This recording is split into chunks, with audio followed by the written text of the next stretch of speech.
कांग्रेस इस समय राष्ट्र विरोधी तत्वों के हाथ का एक खिलौना बनती जा रही है।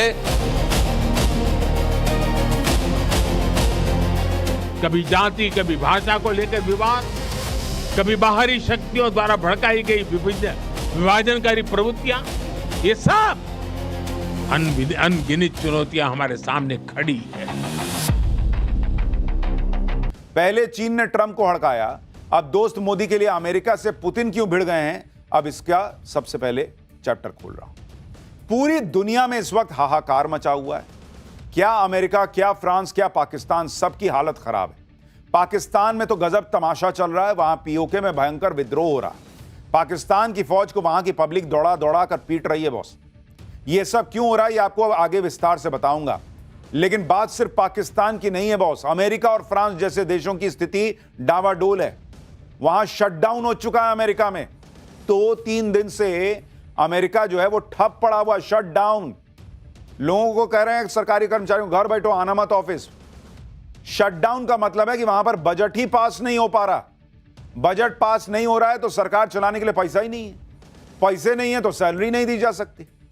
आप देखिए क्या चल रहा है दुनिया में। ये ट्रंप भाई साहब दुनिया को ये टैरिफ, वो टैरिफ, ऐसा पैसा कमा लिया, वैसा पैसा कमा लिया। सरकारी कर्मचारी को देने के लिए पैसा नहीं है इसके पास। दुनिया में क्या चल रहा है आप देखिए बॉस।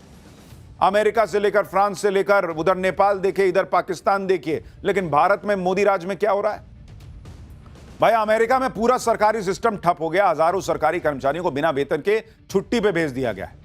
हजारों कर्मचारी ऐसे हैं जो बिना वेतन के काम करने को मजबूर हैं। और दूसरी तरफ भारत में सरकारी कर्मचारियों को मोदी सरकार दिवाली का डबल तोहफा दे रही है। करिए कि बोनस भी ले जाओ, महंगाई भत्ता लिए भी ले जाओ। वहां सैलरी आना मुश्किल है अमेरिका में, यहां डबल तोहफा मिल रहा है दिवाली पर। अमेरिका की तरह ही फ्रांस में भी शटडाउन जैसे हालात बन गए। लोग वहां सरकार से और ज्यादा आर्थिक मदद मांग रहे हैं कि पैसा दीजिए, हमारे पास पैसा नहीं है। प्रदर्शन की वजह से वहां एफिल टावर बंद करना पड़ गया है। दूसरी तरफ भारत में जीएसटी और इनकम टैक्स को कम करके लोगों पर आर्थिक बोझ कम कर दिया नरेंद्र मोदी ने। महंगाई कंट्रोल में है, आर्थिक विकास दर दुनिया में टॉप पर है।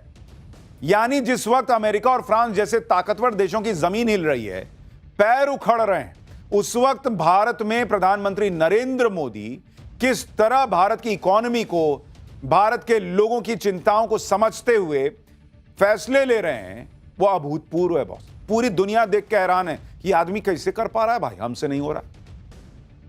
दुनिया इस बात पर हैरान है कि नरेंद्र मोदी की कूटनीति से अमेरिका चौतरफा कैसे फंस गया। भाई पहले चीन ने ट्रंप को हड़का दिया था, ये सब नहीं चलेगा दादागिरी, तुम क्या कर रहे हो। अब दोस्त मोदी के लिए पुतिन सीधे अमेरिका से भिड़ गए भाई। पुतिन ने कैसे भारत को लेकर ट्रंप की क्लास लगा दी, आज आपको यह भी दिखाऊंगा। लेकिन नरेंद्र मोदी की इस दमदार कूटनीति के बीच राहुल गांधी में कुछ नहीं बदला बॉस। उनको अभी भी कुछ नहीं दिख रहा। वो फिर विदेश गए हैं, फिर वही कांड कर रहे हैं। विदेश की धरती पर जाकर राहुल गांधी नया कांड करके आए। राहुल गांधी ने विदेशी धरती से मोदी और चीन पर ऐसा क्या कह दिया कि बवाल मच गया है। और ऐसी ऐसी बात कह दी है बॉस कि गाड़ी भारी क्यों होती है, बाइक हल्की क्यों होती है। पूरा छीछा लेदर हो गया, मजाक उड़ रहा है कि राहुल गांधी जो बोल रहे हैं इसको समझने के लिए दिमाग का फ्यूज उड़ जाएगा। राहुल गांधी की बात तो आगे करूंगा कायदे से, लेकिन पहले दुनिया में जो हो रहा है उसे देखना जरूरी है। क्योंकि जिस वक्त भारत में नरेंद्र मोदी इकोनॉमी के लिए बड़े बड़े फैसले ले रहे हैं और लोगों को लगता है कि इसमें क्या है, इकोनॉमी रॉकेट बनी है तो बनी है, जीएसटी में रिफॉर्म कर दिए तो कर दिए, महंगाई डबल डिजिट में नहीं जा रही तो क्या ही हो गया, हमारे डीए बढ़ा दिए तो बढ़ा दिए, क्या ही हो गया। बॉस ये जो बातें आपको छोटी छोटी लग रही हैं, वो दुनिया के सिनारियों में देखिएगा तब आपको पता चलेगा कि बॉस भारत आज की डेट में कहां खड़ा है। अमेरिका जैसा ताकतवर देश बाप बाप कर रहा, फैसले नहीं ले पा रहा। 3 दिन हो गए, अमेरिका का पूरा सिस्टम ठप पड़ गया है। 3 दिन से शटडाउन चल रहा है। अमेरिका में इस वक्त क्या क्या बंद हो चुका है आप देखिए, सुनिए। अमेरिका की स्पेस एजेंसी नासा बंद हो गई भाई, सिर्फ कुछ सर्विस चल रही है। 83% स्टाफ नासा का छुट्टी पे चला गया है। बताइए, जिसको जाना था चांद पे वो चल गए छुट्टी पे। शटडाउन की वजह से अमेरिका का एजुकेशन डिपार्टमेंट बंद हो गया। करीब 87% स्टाफ छुट्टी पर चला गया एजुकेशन डिपार्टमेंट का। ट्रंप जो पढ़ा रहे थे कि मैं अमेरिका को ग्रेट अगेन बना दूंगा, मागा अमेरिका ग्रेट अगेन। लोग कह रहे हैं मागा मतलब मेक अमेरिका गरीब अगेन है क्या जी। शटडाउन की वजह से अमेरिका में म्यूजियम और नेशनल पार्क बंद हो रहे हैं। म्यूजियम का टिकट खरीदेगा कैसे आदमी, पैसा ही नहीं है। अमेरिका में डिपार्टमेंट ऑफ लेबर ने काम करना बंद कर दिया है, पैसा नहीं दीजिएगा काम कौन करेगा। अमेरिका का कॉमर्स विभाग करीब करीब ठप पड़ गया, वहां 81% स्टाफ छुट्टी पर चला गया। अमेरिका का एनर्जी, एग्रीकल्चर, हाउसिंग और अर्बन डेवलपमेंट का भी आधे से ज्यादा स्टाफ छुट्टी पर है। सबसे ज्यादा असर डिफेंस पर पड़ा है। रक्षा विभाग में करीब 3,34,000 लोग छुट्टी पर चले गए। 3,34,000 लोग बॉस। यह अमेरिका का हाल है। काम करने के लिए लोग नहीं है, ताला लटका हुआ है। वर्क फ्रॉम होम भी नहीं है। यह मत सोचिएगा कि भारत की तरफ वर्क फ्रॉम होम चल रहा होगा ना, वर्क फ्रॉम होम नहीं चल रहा है, वर्क इन होम चल रहा है। लोग अपना झाड़ू पोछा करके टाइम पास कर रहे हैं, क्या करें, पैसा नहीं दे रहा है। सोचिए 3 दिन में अमेरिका का यह हाल हो गया। शटडाउन का क्या असर पड़ता है उसे आप अमेरिका में फ्लाइट सर्विस के उदाहरण से समझ। अमेरिका में एयरलाइंस ने अपने यात्रियों को पहले ही आगाह कर दिया कि शटडाउन की वजह से फ्लाइट सर्विस में देरी हो सकती है, क्योंकि अभी ट्रांसपोर्टेशन सिक्योरिटी एडमिनिस्ट्रेशन के ऑफिसर और एयर ट्रैफिक कंट्रोलर से जुड़े लोग बिना सैलरी के काम कर रहे हैं। अमेरिका में 60,000 ट्रांसपोर्टेशन सिक्योरिटी एडमिनिस्ट्रेशन के ऑफिसर हैं और 13,000 एयर ट्रैफिक कंट्रोलर्स हैं। ये वो लोग हैं जो शटडाउन में भी काम करते हैं क्योंकि इनकी सर्विस को जरूरी माना गया है। लेकिन भाई वो कह रहे हैं कि हो सकता है धीरे धीरे काम करेगा। क्या प्रेशर बनाएंगे कि जल्दी जल्दी करो नहीं तो पैसा नहीं देंगे। वो कह रहा पैसा आ ही नहीं रहा है, कौन सी जल्दी काम करूंगा, नहीं करूंगा, जाओ क्या करिए। पहले ही वो कह दिए कि लेट हो सकता है भाई, आइएगा टाइम पे आप एयरपोर्ट पे। अब अमेरिका में फ्लाइट सर्विस जारी रहेगी या ठप हो जाएगी, ये उन कर्मचारियों पर निर्भर करता है जो बिना वेतन के काम कर रहे हैं। अमेरिका की ऐसी हालत क्यों हो गई, इसे भी आपको समझना चाहिए। फिर बताऊंगा भारत में क्या चल रहा है। दरअसल अमेरिकी सरकार को चलाने के लिए हर साल बजट पास करना जरूरी होता है, लेकिन ट्रंप सरकार और विपक्ष के बीच अभी तक फंडिंग वाले बिल को पास करने पर सहमति नहीं बन पाई है। शटडाउन की वजह से सरकारी एजेंसियों को वेतन ही नहीं मिल पा रहा है और उसका असर यह हो रहा है कि गैर जरूरी सेवाएं और दफ्तर बंद हो गए, क्योंकि जब वेतन ही नहीं है तो दफ्तर खोल के कीजिएगा क्या। अमेरिका में इसे शटडाउन कहा जाता है। अब इस शटडाउन को लेकर अमेरिका में सियासी युद्ध छिड़ गया है। ट्रंप की पार्टी इसके लिए डेमोक्रेट्स को जिम्मेदार बता रही है, दूसरी तरफ डेमोक्रेट्स इसके लिए रिपब्लिकन को दोष दे रहे हैं। डेमोक्रेट्स कह रहे हैं कि वो ट्रंप का रबर स्टैंप नहीं ना है जी, जो आदमी जो कर देगा उस पर हम ठप्पा लगा देंगे। आप सोचिए दुनिया की सबसे ताकतवर माने जाने वाली अर्थव्यवस्था का यह हाल कर दिया ट्रंप ने कि वहां कर्मचारियों को वेतन देने के लाले पड़ गए। 7 लाख से ज्यादा कर्मचारियों को बिना वेतन के छुट्टी पर भेज दिया गया, जिससे 3,500 करोड़ रुपए बचेंगे। आखिरी बार साल 2018 में शटडाउन हुआ था, तब भी ट्रंप ही राष्ट्रपति थे। तब शटडाउन 35 दिन चल गया था। इस बार अगर 35 दिन शटडाउन चल गया ना बॉस, तो ट्रंप फंस जाएंगे। ये वही ट्रंप है जो टैरिफ लगाकर भारत को नुकसान पहुंचाने निकले थे, लेकिन आज खुद उनके यहां जबरदस्त नुकसान हो रहा है। जो ट्रंप भारत की इकोनॉमी को डेड बता रहे थे, आज उनके यहां अमेरिका की जीडीपी गिरने के नए नए अनुमान लग रहे हैं। टैरिफ वॉर से ट्रंप भारत को हिला ना पाए, उल्टे शटडाउन से अमेरिका जरूर हिल गया। शटडाउन से अमेरिका को कितना नुकसान होगा आप खुद सुनिए। Standard and Poor's global rating के मुताबिक 1 हफ्ते के शटडाउन से अमेरिका की जीडीपी 0.1 से 0.2% तक गिर सकती है। 1 हफ्ते के शटडाउन में बॉस, 1 हफ्ते के हिसाब से जीडीपी में यह बड़ी गिरावट है। शटडाउन से अमेरिका को करीब 1 हफ्ते में 1,33,000 करोड़ रुपए का नुकसान होगा। अगर यह 1 महीने खिंच गया बॉस, तो अमेरिकी मार्केट को करीब 2,66,000 करोड़ रुपए का झटका लग सकता है। शटडाउन से करीब 43,000 नौकरियां खतरे में पड़ गई। इससे पहले जब साल 2018 में शटडाउन हुआ था, उससे अमेरिका को करीब 1 लाख करोड़ रुपए का नुकसान हुआ था। अमेरिका की ही तरह फ्रांस में भी शटडाउन की नौबत आ गई। वहां सरकार के खिलाफ बड़े बड़े प्रदर्शन हो रहे हैं, कामकाज ठप पड़ गया है, ट्रेड यूनियन हड़ताल पे चली गई। ये देखिए एफिल टावर, हालत यह हो गई है कि पेरिस में एफिल टावर को बंद करना पड़ गया है। एफिल टावर पर बोर्ड लगा दिया गया है कि हड़ताल की वजह से एफिल टावर बंद है। बताइए, ये दुनिया की बड़ी बड़ी इकोनॉमीज का हाल है बॉस, पैसा नहीं है उनके पास। और यहां भारत में जीएसटी में थोड़ा सा रिफॉर्म हुआ, भाई साहब लाइन लग गई कि ये खरीद ले वो खरीद ले। लोग जाड़ा आने वाला, ठंडा आने वाला कह रहे हैं एसी खरीद लेते हैं, सस्ता मिल रहा है। ऐसा पॉकेट में पैसा है। एफिल टावर पेरिस की पहचान मानी जाती है। एक अनुमान है कि सामान्य दिनों में एफिल टावर को देखने के लिए 15 से 20 हजार लोग आते हैं रोज। फ्रांस के करीब 200 शहरों में भयंकर प्रदर्शन चल रहे हैं। लोग सड़कों पर उतरकर ब्लॉक एवरीथिंग यानी सब कुछ ठप करने की मुहिम चला रहे हैं। देखिए पब्लिक सड़क पर आ गई। फ्रांस की सरकार बजट में कटौती कर रही है, जिस वजह से कुछ सोशल वेलफेयर स्कीम के बजट पर कैंची चलेगी। लोग इसका विरोध कर रहे हैं। गुरुवार को करीब 85,000 लोग पेरिस की सड़क पर उतरकर मार्च करने लगे। हेल्थ केयर वर्कर थे, टीचर थे, स्टूडेंट थे, सब उतर गए सड़क पे। बॉस ये पैसा काट लोगे, हमारा क्या होगा। लेकिन वहां सरकार से संभल ही नहीं रहा है, कह रही कि पैसा नहीं काटेंगे तो देश खत्म हो जाएगा। अमीरों पे ज्यादा टैक्स लगाने की ये लोग मांग कर रहे हैं कि उनसे लो ना जी, हमसे क्यों ले रहे हो। साथ साथ पढ़ाई स्वास्थ्य के क्षेत्र में सरकार से खर्च बढ़ाने के लिए भी कह रहे हैं, लेकिन पैसा होगा तब तो सरकार करेगी, सरकार कर ही नहीं पा रही है। लेकिन यही चीज अपने यहां देखिए बॉस, जो लोग सपना पाल रहे हैं कि जेनजी जैसा आंदोलन भारत में हो जाए, उनको देखना चाहिए कि भारत कहां आज चमकता सितारा बना हुआ है। फ्रांस अमेरिका जैसे देशों का बुरा हाल है, लेकिन आप भारत को देखिए, नरेंद्र मोदी धड़ाधड़ फैसले ले रहे हैं, धड़ाधड़ डील पे डील कर रहे हैं, बड़ी बड़ी डील लॉक कर रहे हैं, जिससे भारत की इकोनॉमी बम बम हो जाएगी। यूएई, यूके, ऑस्ट्रेलिया के साथ फ्री ट्रेड एग्रीमेंट करने के बाद भारत ने यूरोप के 4 देशों के साथ फ्री ट्रेड एग्रीमेंट लागू कर दिया है।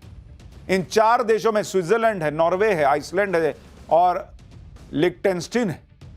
भारत ने इन 4 देशों के समूह यूरोपियन फ्री ट्रेड एसोसिएशन के साथ हुए एग्रीमेंट को लागू कर दिया है। इस समझौते की खास बात यह है कि इसमें पहली बार निवेश और रोजगार को शर्तों के साथ जोड़ दिया गया है। अब होगा क्या? असर यह होगा कि यूरोप के जो ये 4 देश हैं, अगले 15 साल में भारत में $100 बिलियन यानी करीब 8,86,000 करोड़ रुपए निवेश करेंगे। इससे करीब 10 लाख नौकरियां भारत में जनरेट होंगी। वाणिज्य और उद्योग मंत्री पीयूष गोयल के मुताबिक Swiss state secretary for economic affairs ने भारत में $150 बिलियन अतिरिक्त निवेश का भी वादा किया है। यानी अगर सब कुछ ठीक चला तो भारत में 100 बिलियन नहीं बल्कि कुल 250 बिलियन यानी करीब 22 लाख करोड़ रुपए का निवेश आएगा। यह कर रहे हैं नरेंद्र मोदी। पीएम मोदी कल देश के युवाओं को 62,000 करोड़ की बड़ी सौगात भी देने वाले हैं। कल युवाओं के स्किल डेवलपमेंट से जुड़ी योजना की शुरुआत करेंगे। इस योजना के तहत देश भर के 1,000 सरकारी आईटीआई को अपग्रेड किया जाना है। नरेंद्र मोदी जिस तरह से बोल्ड फैसले कर रहे हैं, उसकी वजह से ही पूरी दुनिया उनकी कायल हुई बैठी। आप रूस और पुतिन को देखना लीजिए। अमेरिका ने इतना प्रेशर बनाया, लेकिन भारत ने साफ कर दिया कि रूस से दोस्ती ना टूटेगी, रूस से तेल खरीदना बंद नहीं करेंगे। अब मोदी के लिए पुतिन अमेरिका से भिड़ गए, ट्रंप से भिड़ गए। मोदी के लिए पुतिन ने ऐसी ऐसी बातें ट्रंप को सुना दी जो आज तक कोई नहीं कह पाया। टैरिफ के मुद्दे पर अमेरिका को जवाब देते हुए पुतिन ने कह दिया भाई भारत की तरफ से कि क्या समझे हो, भारत की जगह आगे झुकने वाला नहीं है, भारत स्वाभिमानी है, भारत के लोग ऐसा अपमान बर्दाश्त नहीं करेंगे।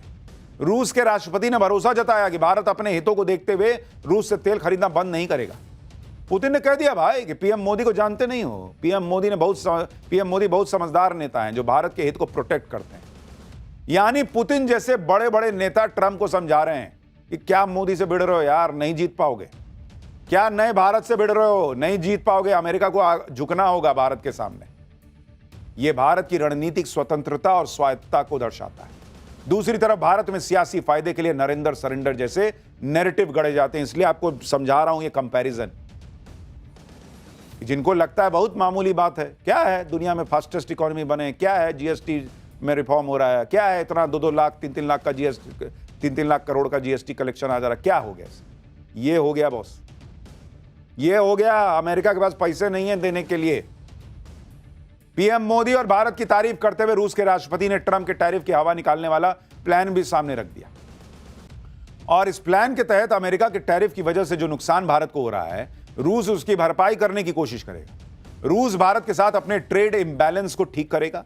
दरअसल भारत रूस से बड़ी तादाद में क्रूड ऑयल खरीद रहा है, हथियार भी खरीदता है, लेकिन भारत बदले में रूस को उतना एक्सपोर्ट तो करता नहीं है, जिस वजह से दोनों देशों में ट्रेड डिफरेंस होता है। पुतिन ने अपनी सरकार को इस बारे में एक प्रपोजल बनाने के लिए कहा है ताकि भारत के साथ ट्रेड इंबैलेंस को कम किया जा सके। पुतिन ने कहा कि ट्रेड इंबैलेंस को हटाने के लिए रूस ज्यादा एग्रीकल्चरल प्रोडक्ट्स और मेडिसिन भारत से खरीद सकता है। पुतिन ने बेलारूस का उदाहरण देते हुए कहा कि भारत के साथ रूस का ट्रेड टर्नओवर $63 बिलियन है और बेलारूस के साथ $50 बिलियन, जबकि भारत की जनसंख्या 150 करोड़ है और बेलारूस की 1 करोड़। यह उदाहरण देते हुए पुतिन ने माना कि कई ऐसे सेक्टर हैं जिसमें ट्रेड को बढ़ाने की बहुत गुंजाइश है। यानी पुतिन कह रहे हैं भाई कि तुम मेरे दोस्त हो, तो यह क्यों होगा कि खाली तुम ही खरीदते रहोगे और मैं बेचता रहूंगा। अब ऐसी व्यवस्था करेंगे कि तुम भी बेचो, हम भी खरीदेंगे, तुम्हारी इकोनॉमी को और बूस्ट देंगे भाई। पुतिन इस साल दिसंबर में भारत भी आ रहे हैं। पुतिन ने कहा कि वो इस मुलाकात को लेकर बड़े एक्साइटेड हैं। वो अपने भरोसेमंद दोस्त मोदी से मिलने को उत्सुक है। दिसंबर में करेंगे, 5-6 दिसंबर के आसपास आएंगे। भारत की तारीफ करने के साथ साथ रूस के राष्ट्रपति ने ट्रंप की तगड़ी क्लास भी लगाई। तेल खरीदने पर भारत को कोसने वाले ट्रंप और उनके सलाहकारों को पुतिन ने आईना दिखा दिया। पुतिन ने वो आंकड़े सामने रख दिए जिससे अमेरिका का डबल स्टैंडर्ड सामने आ गया। रूस के राष्ट्रपति ने बताया कि खुद अमेरिका रूस से यूरेनियम खरीदता है, जबकि भारत को रूस से व्यापार करने से रोकता है। पुतिन ने कहा कि रूस अमेरिका को यूरेनियम बेचने वाला दूसरा बड़ा सप्लायर है। साल 2025 में अमेरिका को यूरेनियम बेचकर रूस को करीब $1.2 बिलियन मिलने का अनुमान। तो पुतिन ट्रंप को एक्सपोज कर रहे हैं भाई, भारत के लिए, मोदी के लिए, कि तुम लोग क्या मोदी के पीछे और भारत के पीछे पड़े हो जी? तुम तो खुद हमसे खरीद रहे हो, ना खरीदो हमसे। अगर तुमको लगता है मेरे पास पैसा आ रहा है इसलिए मैं यूक्रेन से लड़ रहा हूं, तो तुम खरीदना यूरेनियम बंद कर दो। भारत से क्या भिड़ रहे हो, नौटंकी करते हो। पुतिन ने एक ही झटके में उस अमेरिका को एक्सपोज कर दिया जो यूक्रेन युद्ध के लिए भारत को जिम्मेदार ठहराने में लगा हुआ था। यही वजह है कि जब ट्रंप ने यूरोप के देशों से भारत पर टैरिफ लगाने के लिए कहा तो यूरोप के देश भी पीछे हट गए। यूरोप के देश ये जानते हैं कि जब वो खुद रूस से अपनी एनर्जी जरूरतों को पूरा कर रहे हैं तो किस मुंह से भारत को रोकेंगे बॉस। यानी एक तरफ तो दुनिया के बड़े बड़े नेता भारत की ताकत को मान रहे हैं, नरेंद्र मोदी के नेतृत्व में नए भारत का जलवा मान रहे हैं, और राहुल गांधी, कांग्रेस पार्टी, भाई ये लोग ऐसा माहौल बनाने में लगे हैं जैसे मोदी ने सब बर्बाद कर दिया। राहुल गांधी एक बार फिर विदेश चले गए और हर बार की तरह इस बार भी विदेश जाकर ऐसे ऐसे बयान दे रहे हैं जिससे यहां हंगामा मचा हुआ है। राहुल गांधी ने कोलंबिया में एक यूनिवर्सिटी के कार्यक्रम में कहा कि भारत में लोकतंत्र पर हमले हो रहे हैं, लगातार लोकतंत्र को खत्म करने की कोशिश की जा रही है। भारत में राहुल गांधी कहते हैं कि लोकतंत्र बचाने की जिम्मेदारी उनकी नहीं है, विदेश जाकर कहते हैं कि लोकतंत्र पर हमले हो रहे हैं। नरेंद्र मोदी दुनिया में जाते हैं, दुनिया को बताते हैं कि भारत बहुत शानदार गति से आगे बढ़ रहा है, आइए आप भी इस गति में जुड़ जाइए हमारे साथ। भारत को आगे ले जाने में हम आगे पूरा दम लगा रहे हैं, आप भी आइए और भारत में निवेश कीजिए। राहुल गांधी विदेश जाते कहते सब बर्बाद हो गया, बस कुछ ना बचा वहां। राहुल गांधी विदेश जाकर इसी तरह के बयान देते हैं। बीजेपी ने राहुल गांधी के इस बयान पर पलटवार किया। बीजेपी कह रही है कि कांग्रेस आज देश विरोधी ताकतों का हाथ का खिलौना बनकर रह गई। सुनिए एक बार। बहुत स्पष्ट हो गया है कि कांग्रेस इस समय राष्ट्र विरोधी तत्वों के हाथ का एक खिलौना बनती जा रही है। कांग्रेस का नेतृत्व एक जमाने में इतना परिपक्व था, आज की डेट में उतना ही अपरिपक्व है। कांग्रेस का नेतृत्व एक जमाने में अल्ट्रा लेफ्ट और इन लोगों को यूज करना जानता था, इंदिरा गांधी और पीवी नरसिम्हा राव तक। आज उनके द्वारा यूज होने लगा है। यह सिर्फ कांग्रेस के लिए समस्या नहीं है, आज देश के लिए चिंता का विषय है। For more of such videos, do like, share and subscribe to ET Now Swadesh.